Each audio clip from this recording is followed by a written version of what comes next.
One of the most important things when it comes to being a VTuber is your VTuber model. So of course, making sure you have the most unique and original idea that you can come up with is a very crucial thing to keep in mind. And if I'm being honest, the majority of VTuber designs are more or less pretty unique from what I see. But that being said, there are a lot of VTubers out there, there are a lot of people who want to be VTubers out there, and it's just a big space in general. So when it does come to designs, there's of course going to be some overlap when it comes to particular features and creators sharing certain styles or whatever you want to call it, right? So whenever we have a situation where one VTuber accuses another VTuber of copying their design or being too alike, you have to be very careful when you're accusing somebody of something like that in this space. VTubers will see another model with a pair of horns and wings, or they're a demon or whatever, some type of sea creature, and immediately start jumping to conclusions saying someone copied their totally unique design. Now, I'm not saying there aren't bad actors in the field that are copying other people's designs for, sake of maybe they admire somebody and they want to be like them as far as their content goes or their model goes, or there are some people who just want to try and get clout off of someone else's design. Like, that's definitely happened. But in my opinion, I think for the most part, whenever this type of situation arises, it's completely coincidental,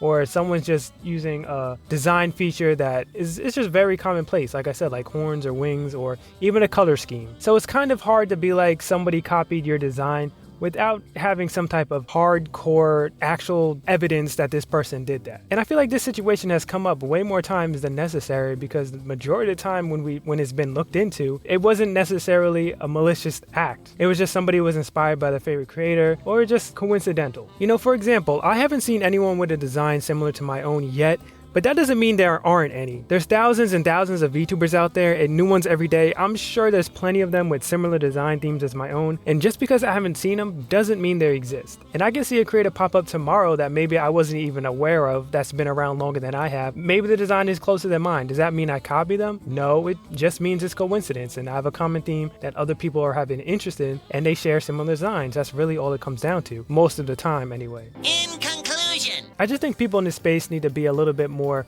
open-minded or forgiving when it comes to designs, because like I said, there's so many people out there. Some design themes are going to overlap. It is what it is. And this video isn't about anybody in particular. It's just something that I wanted to talk about, because I've seen a decent amount of VTubers, smaller VTubers, go full scorched earth and accuse somebody of copying their designs, and in the end, that wasn't even really the case. And now your entire fan base is kind of messed up. People are looking at you weird, and maybe you lost some opportunity in the space because instead of kind of talking to the person to figure out what's going on, you just immediately jump to conclusions. And I hate to see when that happens. It's happened to a VTuber that I used to watch and enjoy, and I don't really follow them anymore because that kind of rubbed me the wrong way. But anyway, that's going to be it for this video. Thank you for watching, and I'll talk to you in the next one.